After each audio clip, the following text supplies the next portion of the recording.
Chapter 1.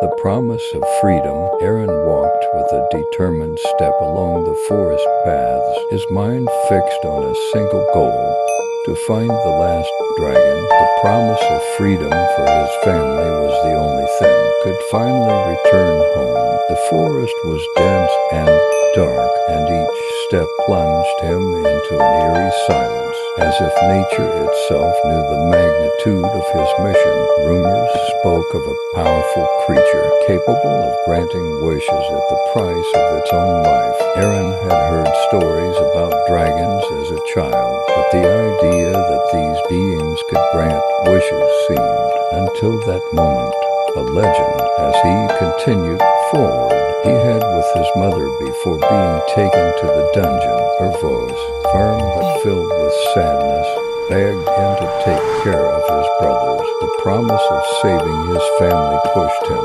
Chapter 2. The Encounter with Ruvian. He finally found a cave high up in the mountain that rose before him. Something powerful resided there, armed with a sword and a small lamp. Aaron cautiously entered. The majestic figure of a dragon emerged from the shadows. Ruvian, as he presented himself, radiated an ancient calm and wisdom. I have waited a long time for the day when one of you would return here. What do you wish? Young human took a deep breath before answering. I come in search of your power. I need a wish. Ruvian looked at him closely, and Aaron could see a mix of sadness and compassion in his eyes. Then the dragon spoke again. My life will not be enough. You must offer something of yourself as well. Aaron, shocked by the statement, tried to process what the dragon was telling him. However, he was so determined to free his family that he accepted the risk without hesitation. Chapter 3. An Uneasy Pact. The dragon explained that wishes came at a much higher price than anyone could imagine, and that those who made them often regretted it. However, Aaron's will seemed unbreakable. Ruvian told him about the ancient times, until human greed led them to hunt the magical creatures, seeking their power to satisfy personal ambitions. Aaron began to see Ruvian not as an enemy, but as a noble and lonely being. Reflect on his own motivations. The desire to sacrifice the dragon to fulfill his goal began to fill him with doubt. However, the memory of his family in prison kept him firm in his purpose. One night, as they gazed at the stars from the cave, there is another way to save your family without sacrificing a life, Aaron. But to do so, you must give up what you love most. Aaron fell silent. Was he willing to give up something so precious without knowing? Chapter 4.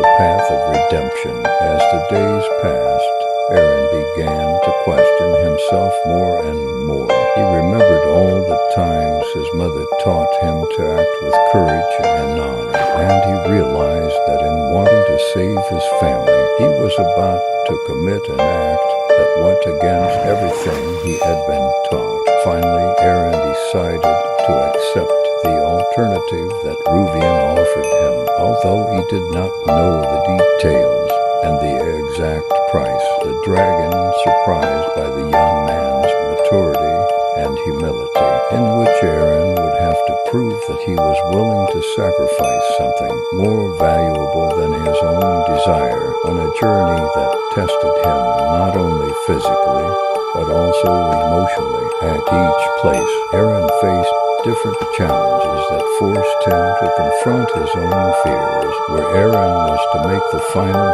sacrifice, let go of his most precious memories of his family. This would mean that even if they were freed, he would never be able to remember their faces. It would be a test of pure love and sacrifice. Aaron hesitated for a moment, but thinking of his family's freedom, he agreed. As he dove into the lake, he felt his memories fade away one by one. Though the pain was unbearable, Aaron knew he had made the right decision. Chapter 6. An Unknown Future. When Aaron emerged from the lake, Ruvian was gone. In its place, a small dragon jewel lay on the shore, shining in the sun. Picking it up, he felt an indescribable peace. And though he did not remember the faces of his family, he returned to his village, where he discovered that his family had been freed. He felt an inexplicable connection and decided to stay by their side, convinced that the sacrifice had been worth it. But the echoes of those memories still lingered in his heart. He saw familiar faces in his mind, but he couldn't place them. He felt an immense love, but he couldn't remember who it was meant for. At night, he dreamed of fragments of scenes from his childhood, moments when he felt deeply loved and protected. Sometimes he saw the hands of a gentle, loving woman, or the laughing face of a boy who looked like his younger brother, but they always faded before he could hold on to them. These dreams were both a blessing and a curse. Chapter 8. Returned to the village. Everyone recognized him. He knew they were his family, but he couldn't remember the moments that united them, hugging him as if she was afraid of losing him again. But instead of crying with happiness, Aaron felt a deep sadness. He had saved his family, but he had lost the part of himself that belonged to them.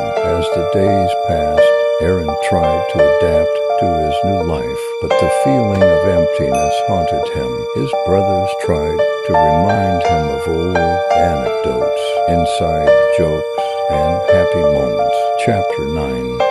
The call of the forest. Aaron began to hear a voice in his mind, a deep, serene voice that was strangely familiar to him. It was Ruvian, who still lived within his heart and thoughts, like a lingering echo of his sacrifice. Aaron, the sacrifice you have made is an act of deep love, but also a new beginning that will sustain your life and that of your family. Ruvian's voice said, echoing in his mind. Aaron paused, closing his eyes and letting the dragon's words wash over him. Something in him knew that he had made the right decision. In the days that followed, Aaron began to meditate in the woods. He would spend hours in silence they had shared, and the mutual respect that had grown between them. Slowly, the dragon's words became clearer in his mind, giving him a deeper understanding about life and sacrifice. He remembered one of the last lessons Ruvian taught him before his departure. True sacrifice is not giving what you have. Aaron reflected on these words and came to the conclusion that his sacrifice. Chapter 11. Finding a new purpose. Over time, Aaron accepted his new life and began to live according to Ruvian's teachings. He began to help the villagers, and he often touched it when he needed to remember the purpose he had found. One day, a young man from the village approached him, seeking advice to help his family through difficult times, well-being of others before his own desires. Seeing how the young man understood his message and chose to act selflessly. Epilogue. Ruvian's legacy. Years later, Aaron became known as a wise and kind man throughout the region. Villagers shared his teachings, and the story of his sacrifice became a legend. It was said that whoever heard his story would learn about the true value of love and sacrifice. When Aaron finally left this world, the dragon jewel he held was buried alongside him, and many believed that Ruvian's spirit had returned to heaven.